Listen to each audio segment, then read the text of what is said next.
On this episode of the Apple Watchers, an Apple Watch saves the life of a paddleboarder, some great new shot on iPhone videos, and all that was announced at WWDC 2019, and our picks, this is episode number 3.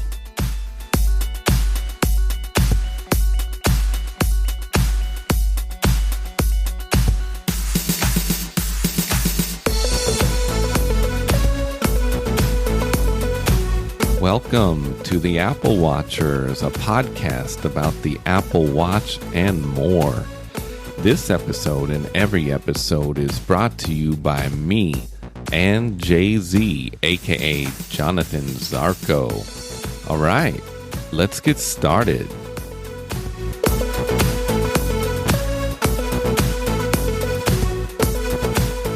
All right, good morning. Good morning. How's it going? Really good. Had a good ride. Yeah. It's a little harder, but I'm getting there. Good ride here because you're getting old. Yeah, I'm feeling it now. Oh man, you don't even know. Also, I guess don't even know. The way here is uphill, and the way home I think is a little more downhill. So okay. I do have that going for me. I see. Yeah, that keynote was awesome. Yeah, we'll get to that.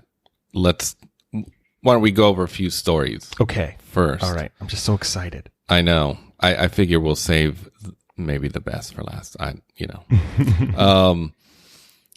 Well, this first story, I don't know if you saw this, but Apple Watch saves the life of a stranded paddleboarder. Pretty interesting because the woman was paddleboarding in a windy ocean waters near Massachusetts, and she was rescued using her Apple Watch. Oh, cool. Was it she had the wireless connection? Or the cellular connection? I would guess. I would think that would have to be it because probably wouldn't bring your phone out there. You know, right? I was thinking about this. If I had a kid that was young, maybe 7 or 8, I don't know if I would want to give them a phone or an iPhone at that age. But there is something interesting to me about a watch. And so if they got lost or if I needed to contact them with cellular connection, they'd still be able to do that. But then they still don't have all the other stuff that an iPhone has. Yeah. I wonder if we'll start seeing more things like this, especially now. Yeah. With where the watch is going, of people not having a phone or not using a phone as much. Yeah. Well, maybe that would keep people from just constantly staring at their phone. It's all we see now. It'll go from their phone to their wrist. I don't know. Maybe. How much better that is. Yeah, but this story is great. The wind was obviously pushing her out to sea, and there was just no way to even paddle back. Oh, wow. Yeah. I mean, we will probably see a lot more stories like this. There's been a lot of stories like this. I wonder if Apple's keeping track of all these things. If one day we'll see this, like the Apple Watch has saved 10,000 lives or something, Yeah, maybe a whole, list of statistics of how many lives have been saved. But I mean, it's just staggering the amount of, lives it saved already, the Apple Watch. And it's not even from things like fall detection. I mean, when you start adding in all those other new features and things, it's going to keep going up. It's a really cool little tool. Yeah, and I wonder what they'll have coming for the next Apple Watch. Yeah. We'll see. We'll see later. It'll shoot a flare out. Yeah. Yeah, maybe eventually, or a laser something. Connect to a satellite and allow you to be pinpointed directly. Yeah. Not a whole lot else in the news regarding the Apple Watch. But I thought we should cover that story because it was pretty important. Yeah, I think there's going to be more coming up, especially with the new OS and everything else that's happening with the watch. They announced at WWDC. But yeah, it's going to be really cool. Yeah. It's going to be great. Just a few other things. If you use Windows, iCloud is on Windows now. Thought I should mention that. Cool. So if you're going from a Mac to a Windows machine. Yeah, if that's your thing. Or I guess if you have an Apple phone, right? If you have an iPhone or something. Yeah, there's definitely a lot of people out there that are using Windows machines that are, using a iPhone, iPad, Apple Watch. Mm-hmm. So it is nice to have in there, and I believe it just integrates with the existing files system. In fact, it does. I've seen screenshots. Instead of having to log into iCloud on the web, because you can always do that, but this integrates with the whole file system. So, well, that'd be cool. Really convenient. Yeah. And if that's your thing, you like iCloud and use it a lot, some people do. Or maybe if you have like a work machine because you need to use it. Yeah. It's what the company issued you. Yeah. At least this way you can access your stuff. That's pretty cool. Yeah. I definitely think it's good. My operating system on my laptop is a little outdated, but it still integrates with the Files app on my phone. And so I know this would be the same on Windows. So, if I add something to Files on my phone, I can just drag it right out on my computer. Nice. But my computer's so old it says iCloud Drive. But it is handy, so people on Windows should have the same option. Yeah. No, that's great. Because it's definitely, if you've ever used iCloud on the web, it's a little more difficult. Little bit. Little. It could use an enhancement, I think. It just helps being able to, if it integrates with the existing file system on a PC, Windows PC, just being able to drag that file into another spot, another file is just that much easier. So it's cool. Just thought I'd throw it in there.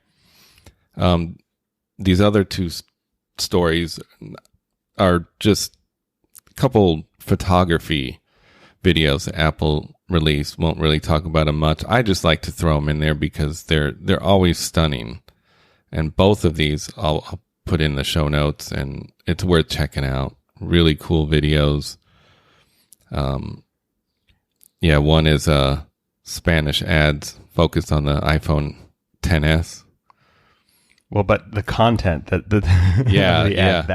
the real story. Documenting the lives of Bolivian women wrestlers. Yes, it's insane. Yeah, it's awesome. It's really cool. It's really cool. I love the way that they wrestle in their like ceremonial garb. Yeah. It's so cool. I mean, really, it's worth checking out. The other one is more of an instructional video on portrait photography, and that one's really neat too. The guy uses a lot of makeshift effects instead of using filter apps, stuff like that. He's using all kinds of things. It's really cool, but it makes you feel like when you say, I'm not a photographer, I mean, you look at what people do with not just the iPhone, but other phones as well. It's great. I think that the iPhone is really just becoming its own tool of creativity, right? So maybe you're not a photographer, but if you feel creative or you're being, inspired, you can still use it to create awesome things. It's kind of what this person's doing, right? They're using other materials to try to create, focal points and things like that to really make the photos interesting. And they're just kind of hanging out and playing with stuff, right? That's kind of what it's all about, but you're not dealing with f-stops and, changing lenses and stuff like that. Although now you kind of can with the portrait mode.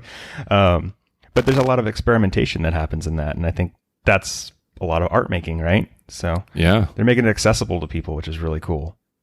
Yeah, that video's worth checking out as well. I mean, it makes you feel like, well, I can do this too. This guy's doing it. I can do it. Yeah.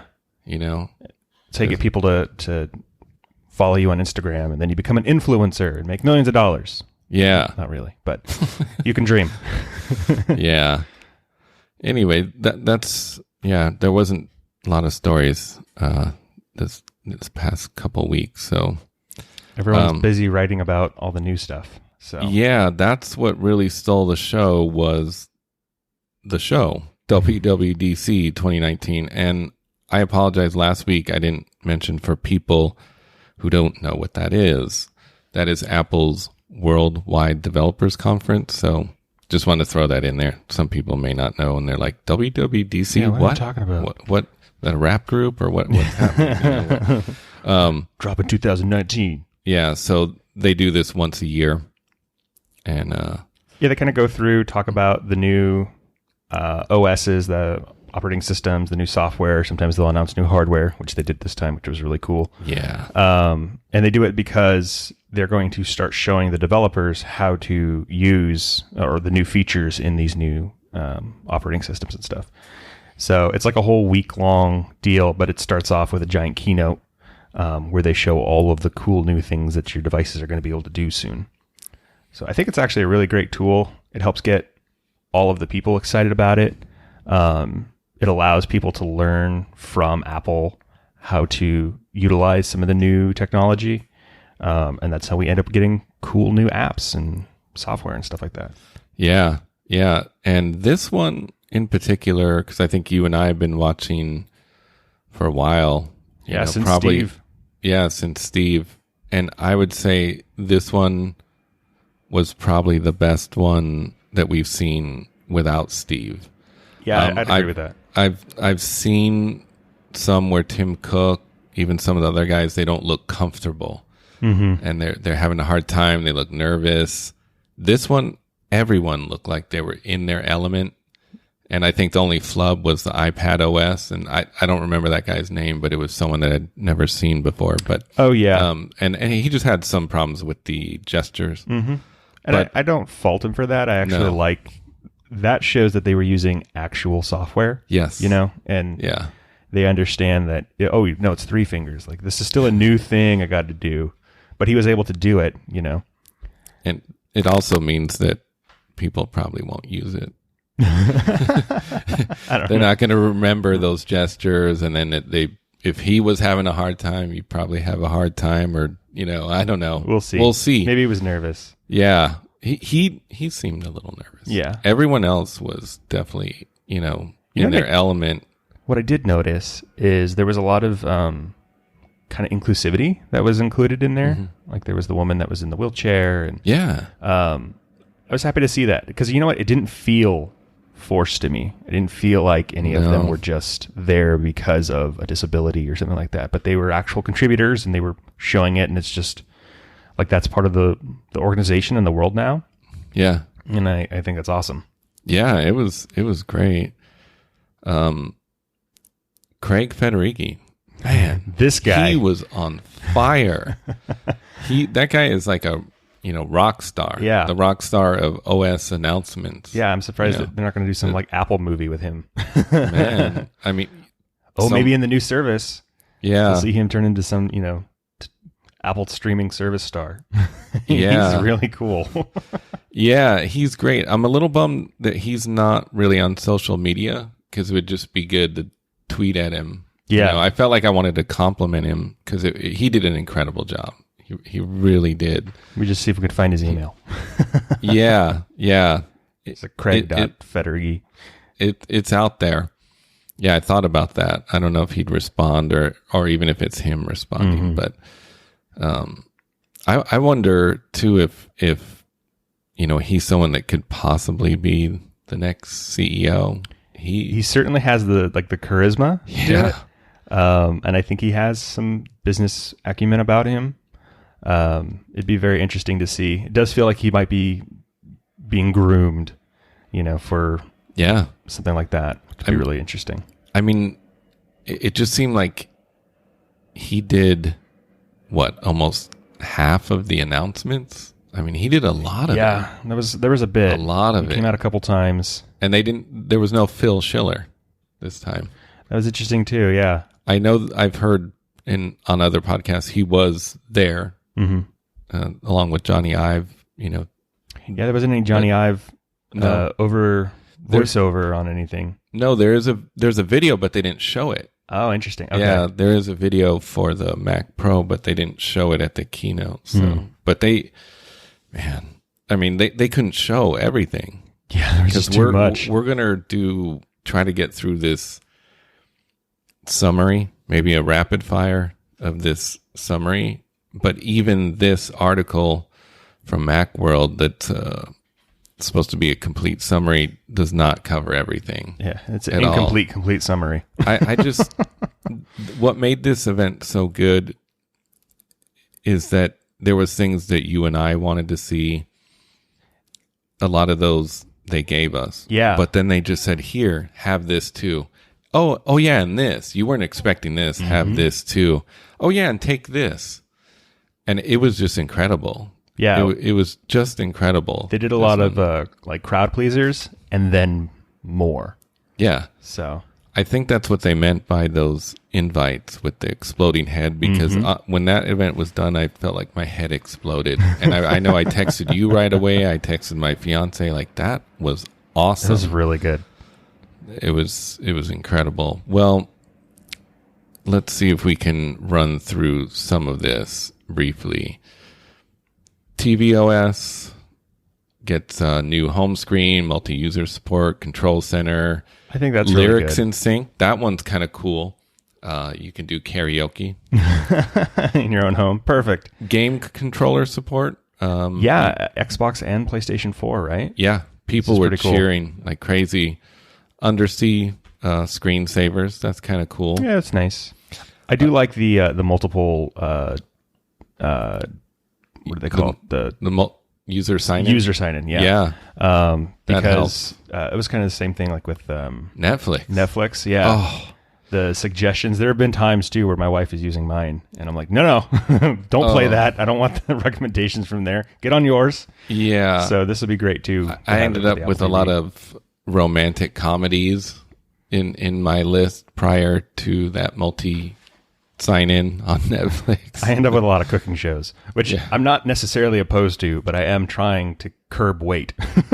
It doesn't help. Cooking shows do not. Yeah. Yeah. Yeah, so on to watchOS 6, we get new watch faces. Some of those were really cool. Yeah, those are really cool. Nice. I would like the California one. That was the sort of analog looking one, and then like the sun, the solar. Yeah, I like the solar one cool. one a lot.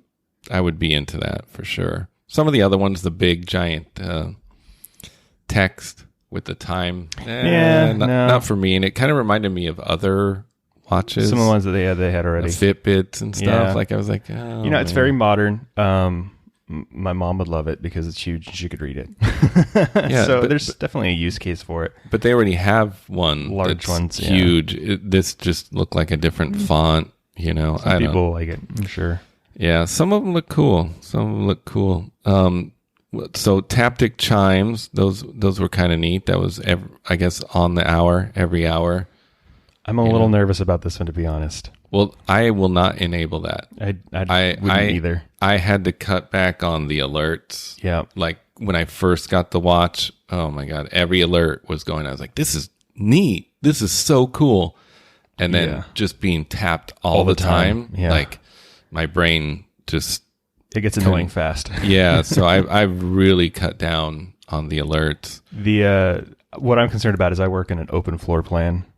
Office space. Yeah. And to just get like a 360-degree chime, and they won't all be the same. Yeah, every hour is going to be really annoying. You might as well just play your music out loud too. Yeah, like, yeah.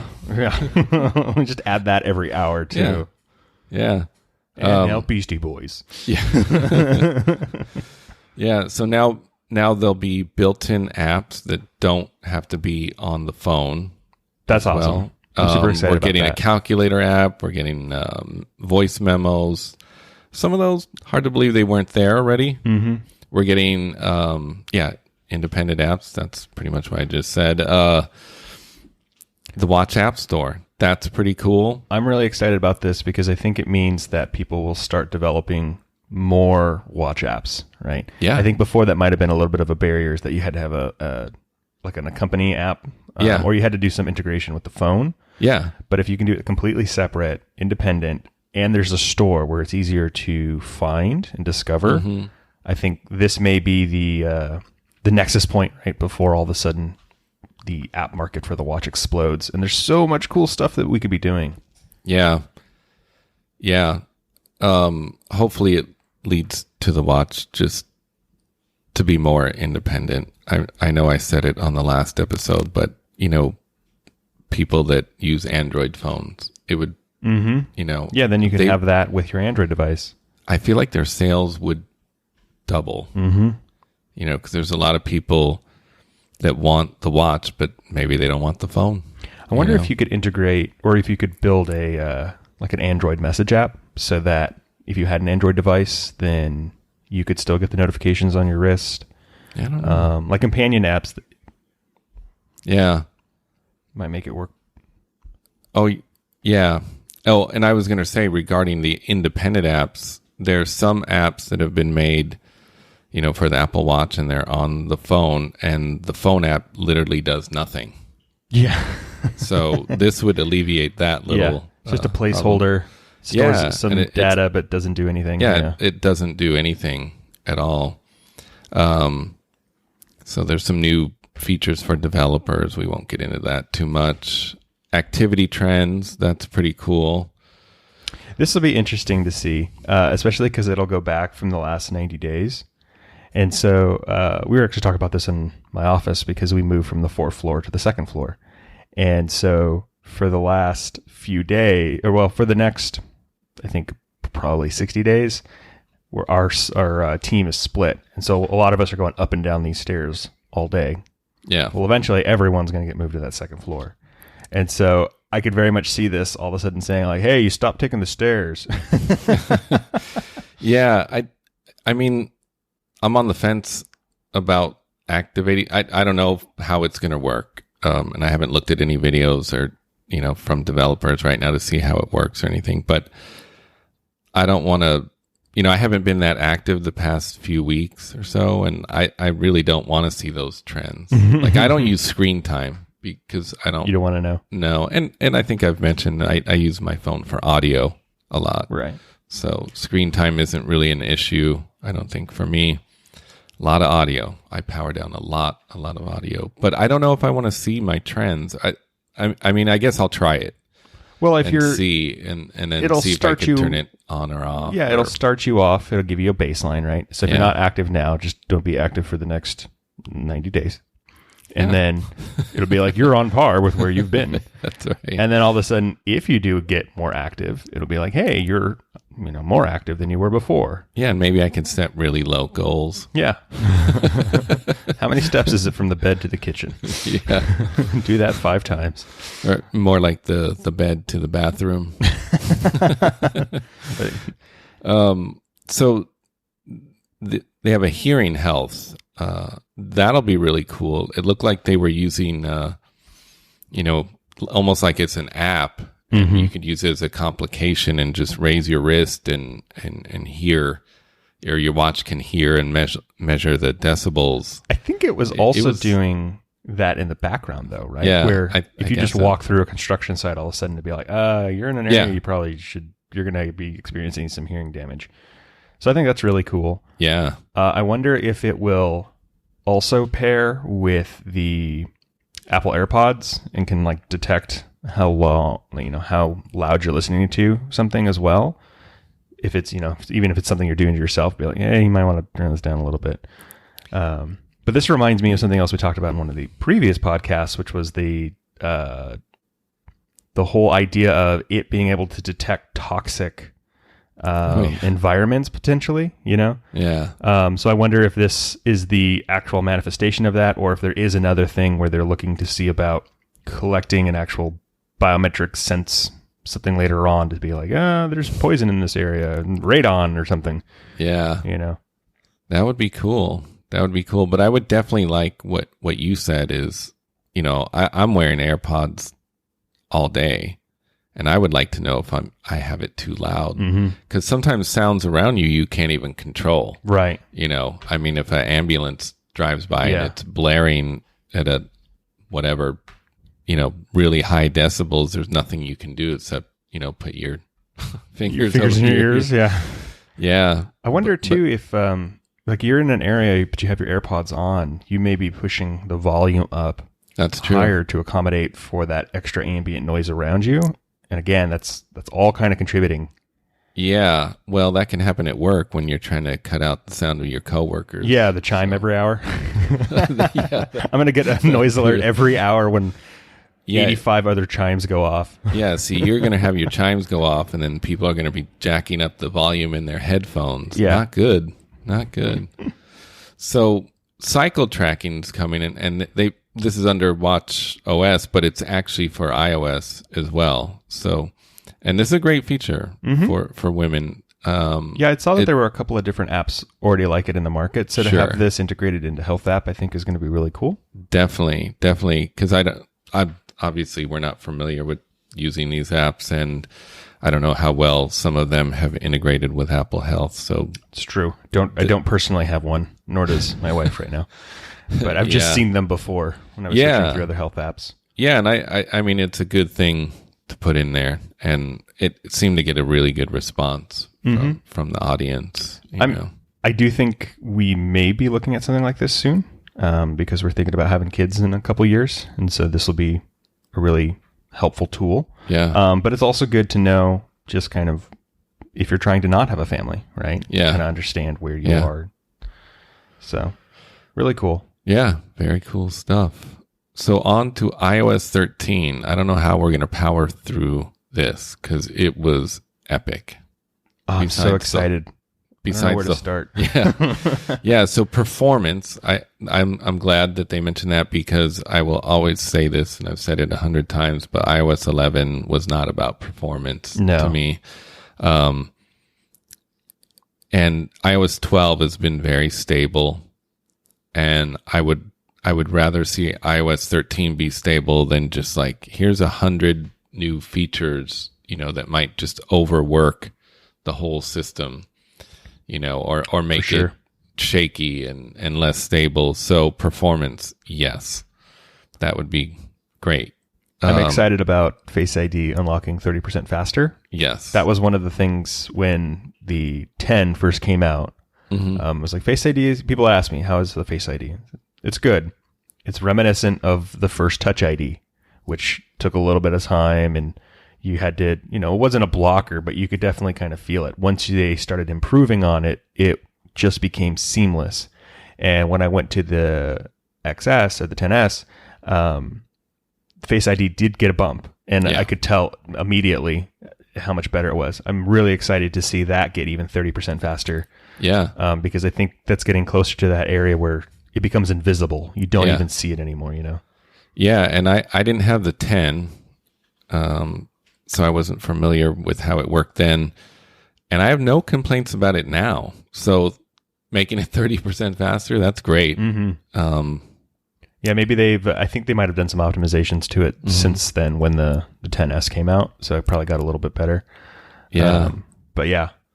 So let's try to get through these. We got dark mode. I'm really excited about this. Yeah. That was expected. I will absolutely use it. Any apps that do dark mode, I enable it. So true story, and we're probably jumping ahead a little bit, but I want the public beta solely for this feature. Yeah. Well, see, we could just discuss it now, but you're going to do the public beta? Yeah, I'm pretty sure, unless it ends up being really unstable for some reason, at which point then I'll revert back. But yeah, 12 was actually really good. I know you had trouble with 11 and vowed never to do 12 ever again, or ever to do a public beta. Yeah. I was just going to say, I'm pretty sure I texted you that I would never do it again. But that was the beta of iOS 11. And when I came out of the beta of iOS 11, it still felt like a beta. It just never worked right. But iOS 12, great, stable. So if iOS 13 could be pretty stable, I will do the public beta. If there's a few, quirks, I could live with a few. It is what it is. Yeah. But I don't think I could wait till September. Yeah, I want that dark mode. Yeah, I want dark mode. I want pretty much almost all the features that we're about to go through, because it's insane. Well, sync lyrics, that's also on the Apple TV. That's not a big thing. Cool. Quick Path. This is for you me. Specifically asked for. Yes, I did on the last episode. Yeah, I like swipe keyboards. Some people aren't into it. It doesn't enable you to do it one-handed if you're, need to get your other hands busy. I like it. I use it all the time, and I'm very curious to see how well theirs works as opposed to other ones. Because I've used all of them pretty much. I've tried all swipe keyboards. I'll be interested to see it. I have used the swipe ones in the past, and they were interesting. I don't know if I just forgot about it or what, but I always just end up going back to the default, and because I wasn't really using them. And I've gotten to the point now too where, like the old phones in the day, I could type without looking at my phone because I knew where the keys were. Oh, okay. And now, even though there's no physical button, I have a good sense of where my finger is on the keyboard, so I don't actually need to look at it. Whereas with the swipe, I'd have to relearn how to do that. Yeah, swipe you can kind of teach yourself where they are too. I will say, even though I don't have to always look at my keyboard, sometimes that backfires gloriously. Yeah. It's just like, that was not what I was trying to write at all. Well, yeah. Well, hopefully you check what you've written before you send. It's more like I'm sending something or I'm typing something, and then I look away for a second, but I keep typing, and then I look back down and go, oh, that is not how you spell, sandwich. Yeah. Instead, it's platypus. Okay. Platypus with mayo, please. Yeah. I'm just curious how well theirs will work. And I wish they would actually make the keyboard a little more fun. So maybe iOS 14. But some of these swipe keyboards like Gboard, you can change the colors. That's the one thing I didn't like about the iOS keyboard too, is that it's light. And I know with dark mode, it'll be dark. So that'll be cool. But I like to use like a dark keyboard.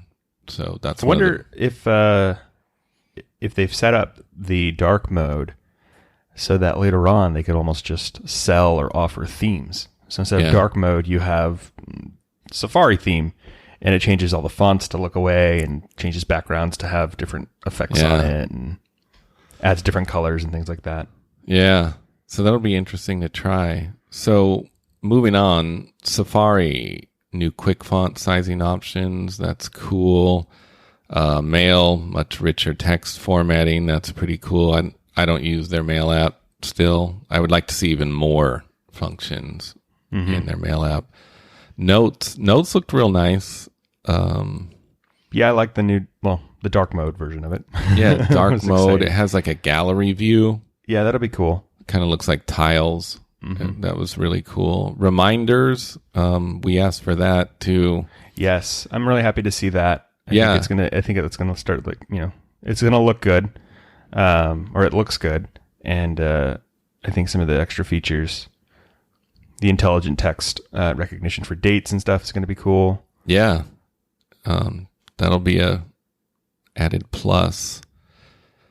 Apple Maps, that looked really neat. The demo looked really cool. Oh, sorry, real quick, I was trying to remember what it was. In the reminders, the notifications in Messages app is going to be brilliant for me, because a lot of my reminders are, do blank when you see blank, or do blank when you arrive at blank. Okay. And so this will be perfect for me. So it'll be like, okay, when you see Kevin, remind him to, talk about dark mode or something. Yeah. Yeah, that'll be good. I use reminders a lot, so I would definitely like to see some more powerful features. Yeah. That can be a plus. So Apple Maps, they're doing a complete overhaul. It's good. They have like a street view now, and it looked, Yeah, it looked pretty good. I like this whole like AR thing they were trying to. Yeah, it looked nicer than Google Street View, but we'll see how it is in person. Yeah, it'll depend, and the rollout, how long it takes to do the full rollout, right? Yeah. A lot of privacy protections added in iOS 13. Sign in with Apple. This, I think, is going to be groundbreaking. It may actually take out Facebook.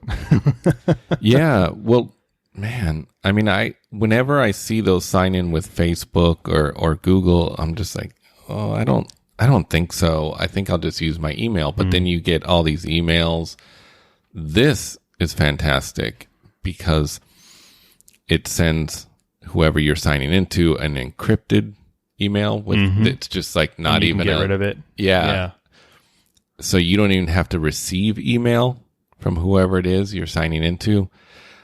I did hear that some developers are a little upset because they have to put this in. Oh, you don't get a choice. No. Oh, interesting. Okay. And that I believe Apple's trying to put this above the Facebook and Google sign in. To me, I don't care where it's at. Yeah.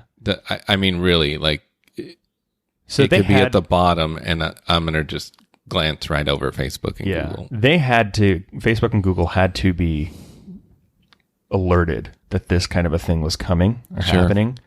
And it starts making a lot more sense now why in the Facebook and Google keynotes, they were all talking about privacy and security, trying to get people to feel more comfortable. Because of the three, Apple is the king when it comes to privacy and security control. So they're going to lose a lot of share. I will instantly use this instead of Facebook. I use Facebook because I really like the convenience. I've also had my identity stolen a bunch of times, so that's probably part of it. And I have a crap ton of junk mail.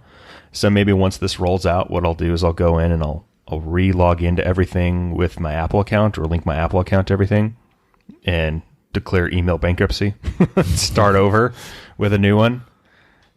So I think it'd be great. Yeah, it'll be really cool. Really cool. I will use this for sure. HomeKit secure video. That was a cool feature. We won't get into that too much, but I do hope though that this is a indication that HomeKit is going to be supported again. Yes. Because right now it's like pulling teeth to find HomeKit enabled items. It is. It is. And there's going to be some HomeKit enabled routers. There was only, I think, three on board right now. Linsky's, Eero, and internet provider Spectrum. But that's pretty cool. That provides more security right at the router. I may have to check this out because we do have Spectrum and we're moving. So I could ask them. I was interested. I have an old Apple Airport. But I haven't actually checked it, and I think that the connection is probably being slowed down now by the airport than by the router because it's so old. Yeah. So if I could talk to them about getting one of these, or maybe the Linksys or the Arrow one instead, so it's not connected to some provider. Yeah. Yeah. Look into it and report back later. Yeah, for sure. Name and image and messages. That's kind of cool. You can actually use a Memoji instead of your actual image, which is kind of cool. Yeah. It's nice. You can do something fun. It doesn't have to be you if you don't want that. Yeah, and then Memoji and Animojis are getting a huge boost.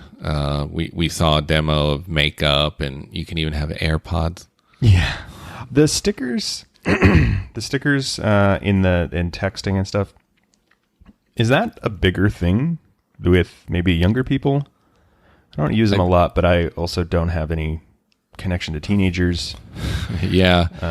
I guess. I mean, me and my fiance use it a little bit, but not heavily. We use the, we'll send gifts and stuff to each other all the time. Yeah. And regular emojis. So maybe we'll start doing the Memojis more. Yeah.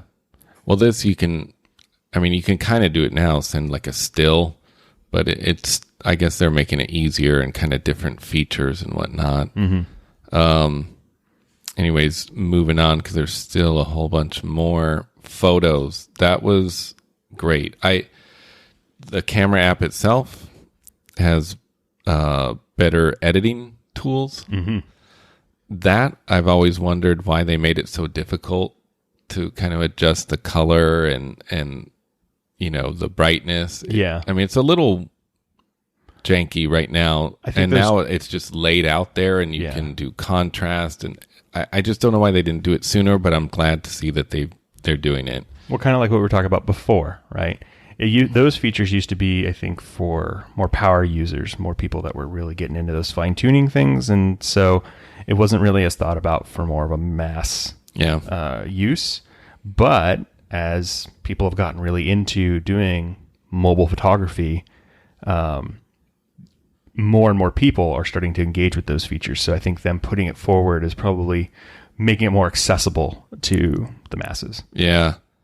Yeah. And then the photo app that where your photos are stored, that looked incredible too. I like that it's using AI to just kind of filter out your junk, your screenshots and stuff. That resonated very personally to me. Yeah. Like, we'll filter out all the screenshots. I was like, oh, thank God. That's awesome. Yeah, and I don't remember the guy's name that gave the demo, but he was using his actual family. Mm-hmm. It wasn't just like a lot of their demos are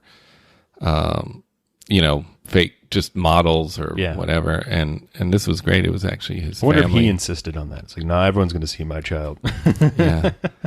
I do think it was really cool to see the whole, like, you can look at the same date and go back in time, the whole birthday thing he did, and you can kind of see that kid get younger.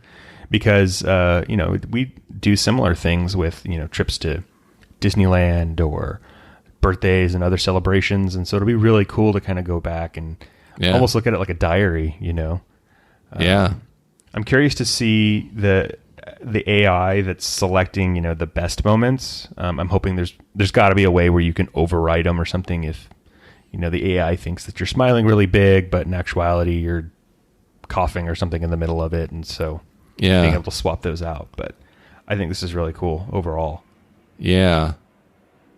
HomePod, that's getting some updates. Neither you or I have a HomePod, but it'll be able to recognize different voices, which is always a help. Yeah. I think that's cool. Yeah. I think that also kind of is getting into the whole multi-user preferences and things like that. Yeah. CarPlay improvements. I don't have a car that uses, can even run. So CarPlay, but I don't either. However, I have rented a lot of cars that do have it, and I very much want this. I just need to upgrade the stuff in my car. I'm waiting until eventually I have a Ford Mustang, and so I'd like CarPlay to be wireless in there. So I'm waiting for that to become a native feature for the car, and then I'll go and just buy that upgrade. But having used CarPlay before in the past, I think that this is a really nice update. The side-by-side CarPlay dashboard is really nice. Being able to keep the map up while controlling other things. Yeah. Was a little bit of an issue as you're trying to drive, and they did a good job trying to simplify the UI so that you're not as distracted, but this will be even better because you can still keep, what you're intending to do, which is drive, as one of the focal point pieces when you're still trying to fuss with your music and things like that. So yeah, that'll be very cool. Siri shortcuts is, it's getting a lot of updating, actually. The app will come pre-installed on phones now, which it doesn't currently, and you'll be able to see the automations a little better. There's a new tab in the app that I've seen in videos, and they showed it, but it should make it a little better, easier to understand. Yeah. Well, and this was like a direct ask from one of the things we said in the last one, right? About the step-by-step, show me how to make these because they're really complicated. Yeah. So I'm really excited to see this and start using this. Yeah. Siri's getting a new voice. I thought she sounds good already. Yeah. I almost thought that the video looked or the sound that they played was almost rigged, like they made her sound worse. The first. Well, you know what I realized? They use like some really, really difficult medical words where it was like a weird thing. And so to illustrate the improvement, yes, the new one did seem a lot more natural. But there was still a couple of things that felt a little stiff in there too. So it's not 100% perfect, but it did illustrate it. But you're right. They chose something that showed Siri at its weakest to begin with. I was like, I could swear that my Siri sounds as good as the second one. Yeah. I mean, I don't have a lot of complaints. Right. We'll be able to hear it better. I think, and as you listen to it more and more and more, you'll probably notice once you update that, overall it does sound a little bit better. But again, this is one of those things that is going to become invisible. Yeah. Like later on, when it's really, really natural, that's going to be the end all, right? And then you won't even think about it anymore. You won't even remember how artificial and stiff things really used to be. Yeah. On the subject of Siri, too, a lot of deep integration coming, and something that we mentioned in the last episode that we wanted. And that was the ability to use it in other apps. Oh, yes. In other words, to activate your music. So once developers write this in to their apps, Siri will be able to access the app and do things with it. You will now be able to say, let me listen to the Beatles' White Album in Spotify. Yeah. That is, unless Apple puts some kind of a block specifically for Spotify. But if they don't, Spotify needs to get over some of the things that they've been crying about and just let that happen, because that is opening that's opening it up so that people aren't just stuck in Apple Music because they want to use their voice. Yeah. So if you can use Spotify and any other app, it's going to be fantastic. I'm really looking forward to it, because I use Overcast for podcasts, and I would love to be able to just say, start my, I have little playlists there. Yeah. In Overcast, and I would love to be able to just tell my phone to do it, but it won't do it now. You can make Siri shortcuts, and it doesn't exactly work right. It won't play what I want it to play. Well, honestly, too, them doing this is only going to benefit them, because the more Siri can do, the more people will use it. And that includes using Siri to do the things with their apps, right? So if I'm more primed to use Siri to open Spotify or play podcasts or, I don't know, find tickets through Ticketmaster or something, right? Then I'm also going to be more inclined to use her for maps and for email and for all the other things that they want us to be using it for. And I'm going to see that value. And I'm sure they're doing some kind of learning or integration. There's got to be some other benefit that they have from us using Siri more. So that's going to get activated. Yeah, it's going to be great. And I hope that a lot of developers are already working on it, because I want to see this right away. I would love to see it in the public beta. There's still a lot more to cover. We'll try to blast through these. iPad OS, so it's now separate. It actually is iOS, but it's separate. And it's good that they've just done that and distinguished it, because it's been different than iOS on the phone, but not that different. But these new features are fantastic. The new home screen. Yeah, the tighter grid. You get more icons on it. Yeah, you can have your widgets there. Yep, which is great. What I was talking about, remember, with the phone. At least it's on the iPad. I think that's cool. Yeah, hopefully they'll do it on the phone someday, but at least they're starting with the iPad.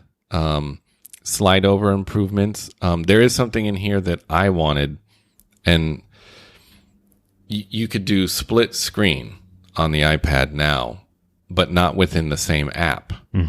So you can't have two Google Docs open. Right. Now you can. And this is great, because I just learned one thing in Google Docs that I had no idea. But once you, just on a side note here, once you select some text, you can just drag and drop it. Oh, into the other one? You can move it up and down. You can put it wherever you want. So when they have this split screen, you'll be able to just take select it out of that one text and put it in the next. Yes. Nice. Yeah, I'll have to show you that. That's but super cool. I discovered it on accident, and I was like, what? All this time I've been like, copy, cutting, paste, go back and cut, and oh man, I had no idea. But this will be great. This will be really great. And yeah, a bunch of split view improvements, because now you can have different, sort of like what Spaces is on the Mac, and you can have split screens in each of those spaces. I mean, it total powerhouse movement. Yeah, it looked fantastic. The Files app is getting a lot of improvements. New Windows, USB drive support. Yeah, that was pretty cool. We mentioned that too, and they did confirm too that say you're using Lightroom, you can actually Yeah, direct plug into your hardware. Right to Lightroom, not even into the Files app. Yeah. If you want to just bypass the Files app, you can do it right into Lightroom. And so there'll be other apps, obviously, too. Safari. So this one's weird to me. It says displays the desktop version of sites. Yeah. So I do web design. If you're designing your site responsive, then you can set it up to already do this. So like right now, all of the sites that we do, if you hold an iPad in landscape, you get the desktop version. If you hold it in portrait, you get tablet, which is a modified version of mobile. So I'm curious to see what Safari does to the site, so that we can start designing around that and see if there's any changes we need to make. Because it's also only going to happen in Safari, right? So then if you use other browsers on your iPad, like Chrome or Firefox or something, actually I don't even know if Firefox has an iPad one. They do. Okay. They do. But if you use a third-party browser, then is it not going to do that, right? Because it's only part of the Safari app. So yeah, I don't know. And I, from what I can tell, is one of the big reasons they did this too is that now you can download, the same way you do on a Mac. Oh yeah, the download Safari. managers. That's like perfect. Yeah, like because you can't do that now. Yeah, in Safari, even I don't think you can do that even in the, if you're in desktop mode. Still, I don't think you can download. Maybe. I don't know. I feel like I've been able to save some things to iCloud. But this I'll do now that they have the Files app and everything else in there too, and it's all indexed properly. You'll be able to download files, which is good. Yeah. But yeah, when they mentioned that they're optimizing it so that you get the desktop on iPad, but it's also optimized for touch. They put a bunch of question marks over my head. I'm like, what? What do you mean? Yeah. So I'm really interested to see this. Yeah, it'll be cool. And shortcuts for keyboard. That's great. 30 new shortcuts so that'll make things more optimized as you're using it. Yeah. And one thing I want to mention before I forget, and something that we talked about on, I believe, the last episode too, is there is support for pointing devices. So you can have a mouse. I don't think you can do Bluetooth though, but you can plug it in. So if you have a USB-C mouse, you can plug it in? Mm-hmm. Oh, interesting. Yeah. And it has been confirmed, by developers using the iOS 13 beta. Yeah, I saw someone posted a picture, and it was them running, I think it was like a CAD software or something on an iPad, and it had a mouse pointer and showed it on. I think it looks different too. It's not like the same as you'd have on a desktop, but it gives you that capability, and they'll probably grow on it, and expand it in the future. So if that is the case, then if I can get SketchUp and full Photoshop on an iPad, then I may not need a new laptop. I may be able to do a lot of work on an iPad. Yeah. So yeah, it would be nice, because then instead of getting a laptop, maybe I get a desktop, and then I have the iPad. And so if I'm traveling, I can still do little things here and there. Yeah. Get a Pro, and then also be able to use the pen. Yeah. Or the pencil, rather. Pencil. Yeah. It seems pretty powerful. So fonts, you can easily install new fonts. That was pretty cool. Yep. Pretty cool. New multi-touch features, and not sure if we mentioned this earlier, but that was the only time in the whole WWDC that seemed like it was a little flubbed. Mm-hmm. But a guy was a little nervous and had to undo a couple times. He still was able to do it though, and that does show that they were showing a real build of a thing, right? Yeah. Not some staged. Yeah, and we've seen staged from other companies. Yes. I won't mention who, but there's been some staged. Yeah, so that's really live, really happening. So, but directly dragging on text into select will be really nice. Yeah. And then you don't no longer have to do the double tapping or magnifying glass. Yeah, it's really cool stuff. Apple Pencil, I don't own one, but they're bringing the latency down, which it's ridiculously fast already. Yeah. I've used one in the Apple Store, and I mean, it's incredible. Yeah. So I'm excited. I mean, the more and more they get it down, the more and more it's going to feel like a real piece, like a real pencil. So I think that'd be awesome. The compact keyboard, that was pretty cool because I think, if I'm not mistaken, they got rid of the split keyboard.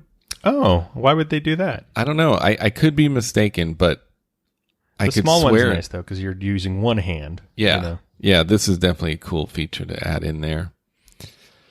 Now, moving on to the big guy, the big announcement. Well, they were all big, but this was a hardware. So moving on from software to hardware, the Mac Pro and the Pro Display XDR. So this thing is a powerhouse and a cheese grater. Yeah, right away on Twitter, there was photos that people were putting up back side by side. Yeah. This Mac Pro and a cheese grater, and it really does look like it. Okay, so here's what we'll say. It is definitely a function over form. Yes. Right? Yes. They packed this thing full and made it crazy customizable. And they created some weird vent grid. Yes. It looks like a circle. And I think it's also the fact that it's silver, like most cheese graters are. And the handle. And a handle. Well, and with wheels to roll it around. So, okay, I guess that's a thing that I guess happens too, where people have one computer they share around an office. Yeah. Well, I heard that pros do want that. Okay. To move. I mean, if they're on a location, Oh, I guess that's true, yeah. Yeah, and you notice they didn't mention how much the wheels are. No, they didn't. They did not. So hopefully another $1,000, $250 a piece. Yeah, hopefully those aren't $1,000. Yeah. Otherwise you may only be able to afford 3 wheels. Yeah. Now I will say, so they also they talked about this Pro display, which is beautiful, and people were giving them crap because it was $1,000 just for the stand. But in Apple's defense, there's a lot of specialized engineering in being able to support a display of that size and weight and not have it slouch or jostle or move. So long as it works as intended and continues to work for years on end, I'm not surprised that it's $1,000 price tag. Yeah, I have a lot to say about this because if they would have bundled it in and made it $6,000, people would have been up in arms. Why can't I buy this display without the stand? Because pros sometimes don't need those stands. Yeah, so they have other. Yeah, there's other rigs. What's called a Visa mount, and so some people mount it to a wall or whatever. Not only that, but this opens up a market for stands. Yeah, that's for true. People to make third-party ones. Yep. Third-party inexpensive stands. So people that were gasping, whatever. Though if you pay $5,000 for a display, do you really want to cheap out on the stand? Yeah. and these pros, some of them are billing their clients. Yeah. Like this will be part of the bill. So yeah. Or it's a write-off at the end of the year. Exactly. It's a hardware purchase. So exactly. It's fine. And that, man, when they were showing this on stage, the whole thing, the display, the Mac Pro, 1,000 audio tracks. Yeah, that was insane. In Logic, and then running, what was it, 3 4K video. No, 8K? 8K video raw. Streams. Raw. Yeah, this is insane. And it still wasn't maxed out. But that was probably the top of the line computer, which it's going to be $30,000? I think higher, I've seen, So you can either get a pretty nice car or a maxed out computer. Well, and, I heard it pointed out, okay, this is a lot of money if you max it out. Mm-hmm. But it's the same with a PC. Oh, really? Okay. Oh, yeah. Yeah. When you're getting that kind of performance, they just the same numbers. They just don't do a keynote. Right. And show it off. Or they do a keynote for one part of it. Well, like Dell has work. This is a workstation, the Mac Pro. Dell has workstations. Other companies have workstations, and they're going to be about the same price. If you start maxing it out, they go to $50,000 easily. So I don't think the price is out of line. And pros, and they've been working with pros. You know, do we even need to mention the old Mac Pro? Trash can. I mean, man, it was small. If you've seen it in person, it was small, and we have a couple really in the office. Hard to upgrade. It was a decent work machine, but it didn't get upgraded from the original time it got opened. So this is a fantastic upgrade. Just what was it? 8 PCI expansion slots. Yeah. And then, you know, all the different USB ports and the Thunderbolt, the specialty chips. Yeah. And it's going to be insane. What's nice too is you don't have to necessarily spend the $35,000 now, right? You can buy a cheaper thing and then upgrade it as you go. So this is definitely something that you can grow with and expand on. You know, if you're trying to get into video editing, there you can get something good for $10,000, right? It's going to get you started, and then as you work and as your needs grow and progress, then you're able to buy it and expand. So I think they're going to do really, really well with this. Yeah, they gave pros what they wanted, and they've been working with pros. They've had pros on site to tell them this is what we want, this is how we're going to use it. And I think they delivered. Yeah. You know, I don't know if I'm going to, I think it's a little overkill for what I do. But I am very excited about that display. I'm happy to see Apple's back in a Pro display. Yeah. And it has a cheese grater back. So, you know, I won't feel like I'm missing out if I buy that, but not the Mac Pro. Yeah. But I think that's probably where I'll end up leaning, is getting a one of those and just using that fantastic display with either a MacBook Pro or maybe an iMac. You need the stand. Yeah. Oh, of course. Of course. So, anyways, moving on to Mac OS Catalina. I like this name. Yeah, it's cool. iTunes breakup. People were up in arms, like freaking out. Where's all my music going to be? And it's all taken all in care Apple of. Music. Yeah. It's fine. And the presentation that Craig Federighi did was hilarious. Yeah, it was really good. How about we add more? We can add the calendar.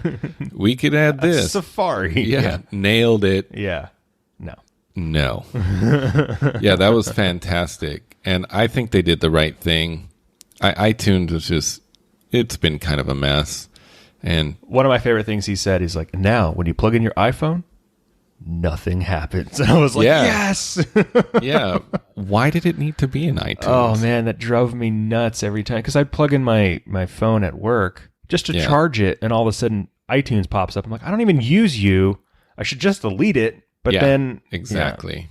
Yeah, this was the right thing to do. They probably should have done it long time ago. Yeah. Sidecar.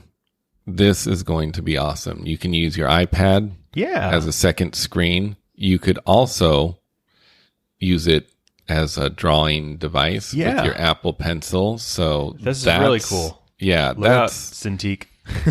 Yeah, and there's apps that can do this already, but I like that they threw it in there. Why not? Yeah, no, this should be a native thing. It's going to mean that things work better, I would assume. Yeah.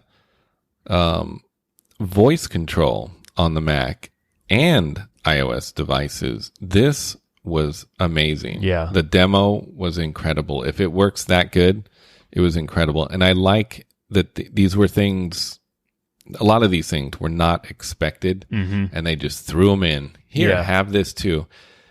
That is fantastic.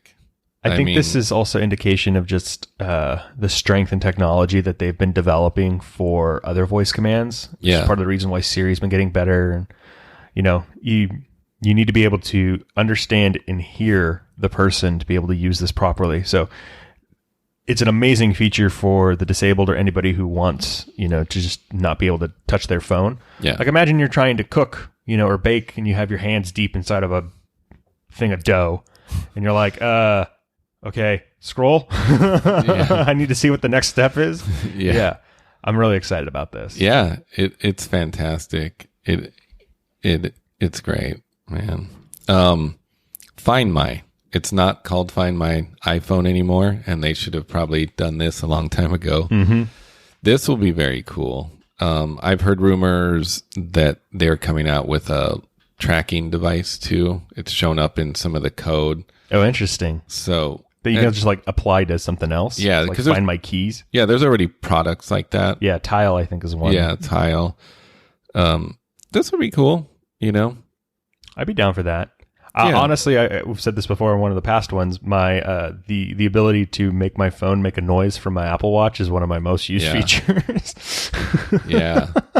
And so this would also be great, to help me find like, oh, where did I leave my laptop or where did I leave the iPad? And, yeah, all that's going to be great. More security, activation lock. All Macs with a T2 security chip can have activation lock enabled. That's this is cool. Great. Yeah, really I hope this cool. is curbing theft. I don't know for sure. Yeah, I'm sure there's ways around it, but I think the more and more they start doing this, the more and more difficult it becomes. The less desirable things become to steal. So yeah, screen time on the Mac. I don't know. I mean, hopefully you're working on the Mac and not just spending $2,000 on a MacBook Pro and you watch movies and get on Facebook. This is going to be enabled by your employer on your company issued Apple computer, and reports are sent back. Okay, you're not really in Excel that often, but you're an accountant. Oh man, it's a lot of Safari and Chrome on here. Yeah, I didn't think about that. So Project Catalyst, which was formerly named Marzipan, this is pretty cool. Makes it easy for iPad apps to be ported over. Oh, to the Mac. This is going to be really great. This still makes me wonder if they're going to do a touchscreen Mac. Please. There's rumors right now that there's patents or whatever they call it when they're applying for new products, that there's 7 Macs on the way. Whoa. So, yeah, maybe. How about a new MacBook Pro for this guy? I need a Mac pad. Yeah, I would like a MacBook Pro that I can touch the screen. And use a pencil and stuff. That would be really cool. It's all getting there. I mean, with the whole sidecar thing and being able to use a tablet, they're already building in some of that architecture. Yeah. So it shouldn't be hard to move that over and build a new product. Yeah. There is probably, I'm sure, a bunch of analysts, though, that are looking at cannibalization and what does this do to the iPad if the Mac can do this? And, so they have to decide where does the feature go? Yeah. Or is the price just insane? And we go, okay, well, instead of buying an iPad and I'm going to call it the MacPad until I know different. A MacPad, I just buy the MacPad. Do I make it cost almost as much as a MacBook and an iPad? Right. Yeah. That would not see. be good. That would well, we offered a $35,000 computer, like a $10,000 laptop you can touch. Why not? Yeah. That would be Great. ridiculous. Yeah, that would be terrible. AR and Swift tools for developers. That's cool. Reality Kit, Reality Composer, AR Kit 3, Swift UI. That was really impressive. That demonstration. The Minecraft. Yeah. That was really cool. When they showed off Swift UI and how they shrunk the code. Oh, yeah. And that certain things like dark mode are just built in. You don't have to think about it when you're writing an app. Yeah, it just automatically does it. It was fantastic. It was so Reality Composer lets them just drag and drop interface into AR, which is kind of cool. Yeah. I think this is Apple trying to nudge people like, hey, AR's awesome. Go do things. And I'm really excited about it. Because something else is coming.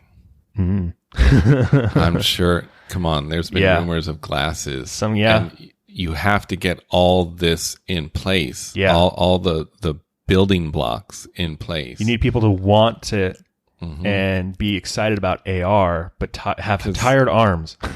Yeah. tired of holding this up. Yeah. because it would be tiring. Yeah. I mean, I don't play any games that are really AR, but I don't know. I could see it getting really old really quick. You know, what'd be interesting is some kind of integration with a glasses component and maybe the arcade and a video game controller.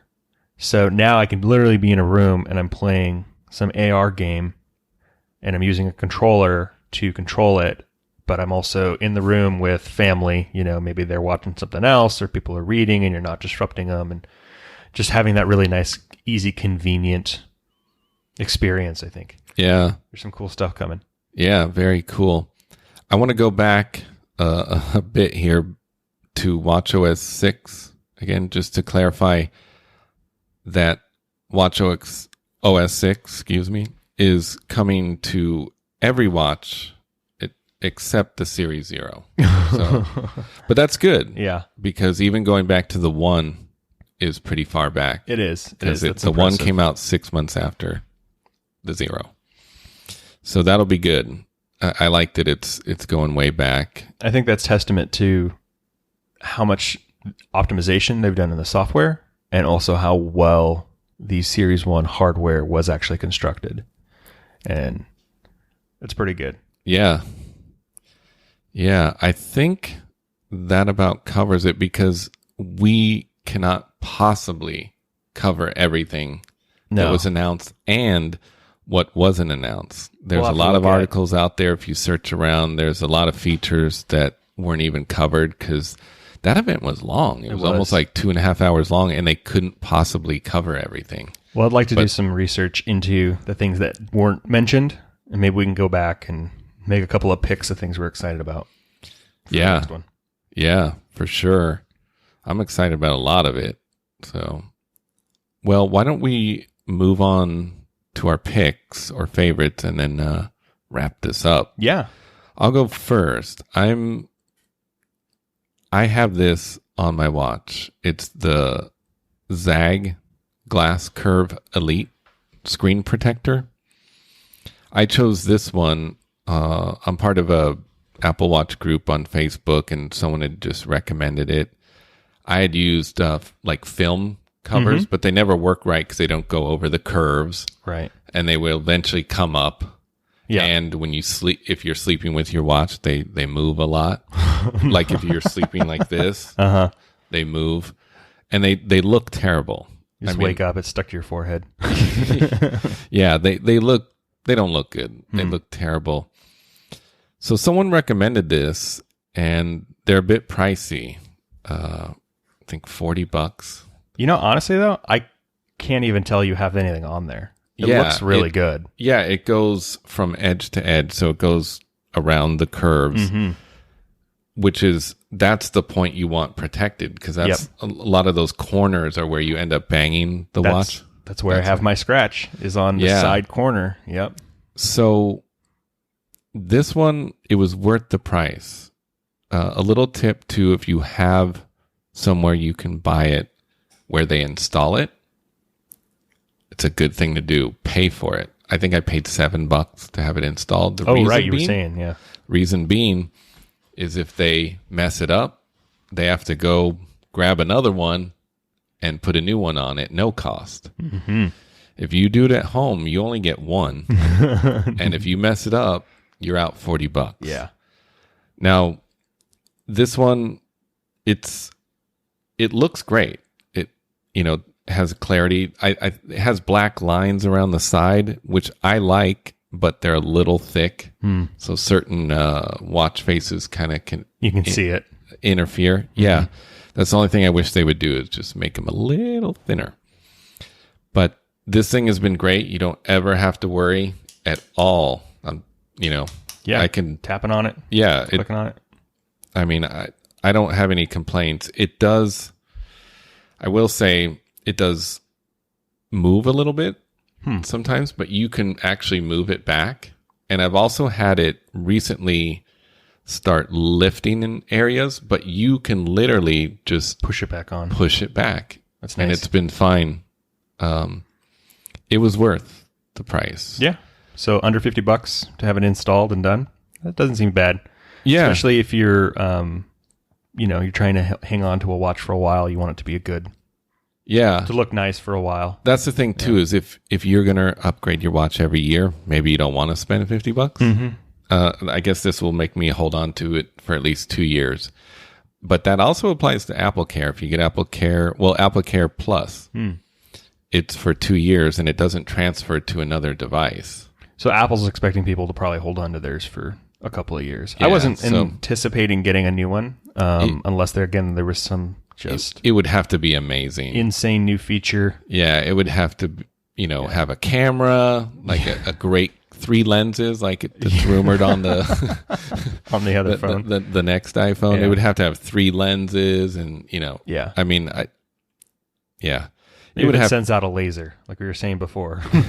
Yeah, but I'm gonna have to hold on to it just to keep this screen cover on, at least make it worth the price. Yeah, I want to do pricey. I need to do some research and see if I can find maybe like a scratch remover, like a resistant filler or something to try to get this out, and then maybe get one on my own just to put it on there. Or if you say there's a little bit of a black ring, maybe it'll cover that scratch and it'll take it off. But like, I just got so comfortable wearing it, I forgot it's there, and I don't even remember what I was reaching into. Oh, I remember one of my headphone things popped out while I was riding, and so I had to go back and pick it up, and had fallen into a planter, and I had to put my arm through a little metal fence, and when I was pulling it out, I hit my watch against the metal thing, and there was a little scratch on the side. And so I was like, well, okay, that happens. Oh, man. But yeah, I think I can get it fixed up and I won't notice it anymore. Yeah, I'll have to look at where your scratch is, but that it might cover it up. Yeah, so. That'd be really cool. It's just in that upper top corner by where the rounded part is. It's like right up here. So yeah, I'll look at your wrist really closely later. Yeah, come here. But just it's worth it, folks. And it's worth it to pay $7 or whatever it is to have it installed. Yeah, because even when they installed it, there was a little bubble, and I just walked back. I'm like, hey, there's a bubble. Yeah, come on. And so they got the bubble out and everything. I mean, if you paid, you might as well have it perfect. So yeah, but it's worth it. Yeah, and I'll put a link in the show notes for that. What is your pick? Okay, so my pick is weird.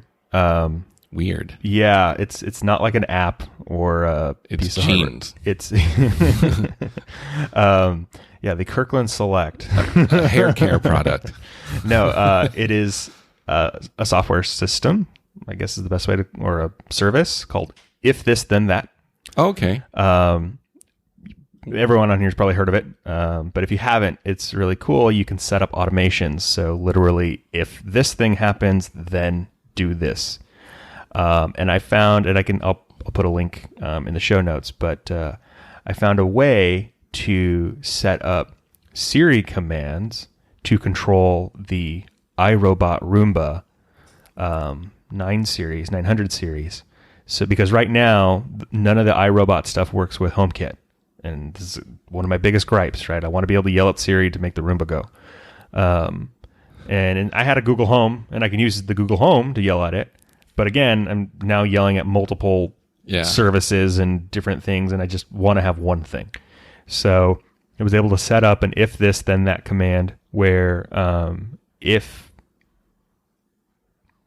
a URL is triggered, then send the robot.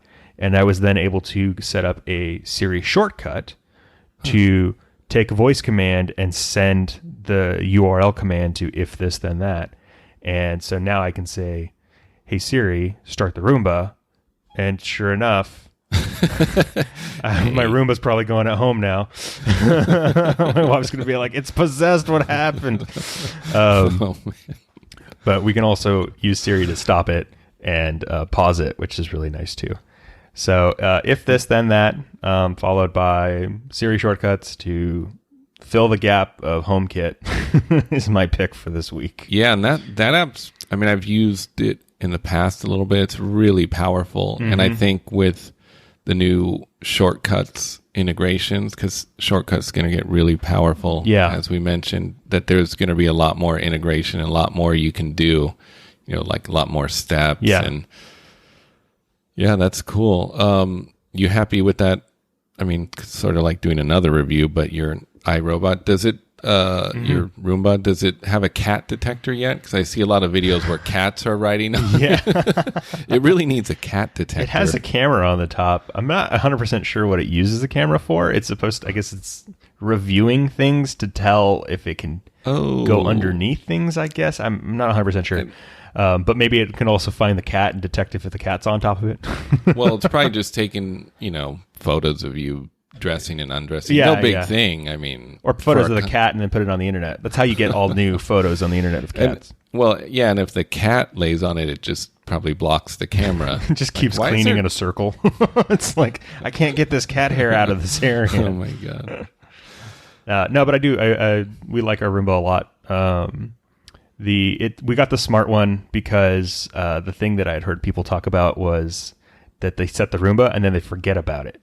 And the smart one will tell you if the bin is full. Okay.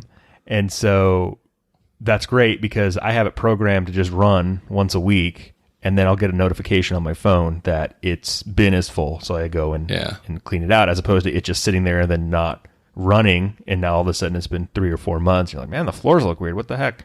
Oh, the Roomba's full. Also, it's still a little dumb robot. It gets stuck on things a lot. It's like having a pet, another pet. We call it our pet.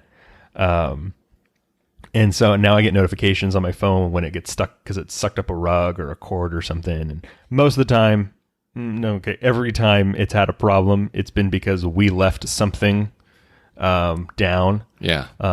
Or there was one time it locked itself in a room because the door was open. And then when it went, it closed the door by accident, and then it couldn't get out. And it reached up and locked the door. Locked the door. It locked me out, yeah. And so it was like, Roomba could not dock, and the bedroom was just really clean because it like went around 3 or 4 times. I was like, oh, okay. Found it behind the door when we came in. Like, oh, it's over there. Oh, man. So eventually, I actually need a Roomba that has a little arm that can open doors and just go in and out. That's the future. Hopefully soon. Yeah. Well, I think that's probably about it. This was a long episode, but we had a lot to cover. To cover with WWDC 2019. That was epic. It was a great one. If you haven't watched it and you're interested in Apple, highly recommend it. Get some popcorn. Yeah, if you're going to watch any of their WWDC keynotes, this would be the one. Yeah. I don't know if it's ever going to get better. We can only hope, but this was fantastic. Well, that's it for this episode. Read the stories we've covered in this episode and a few more stories and news on Flipboard, a link provided in the show notes. Reach out to us and find stories we've covered on Twitter @WatchersTweet. Please subscribe and rate us on whatever podcatcher you use. It would really help us out.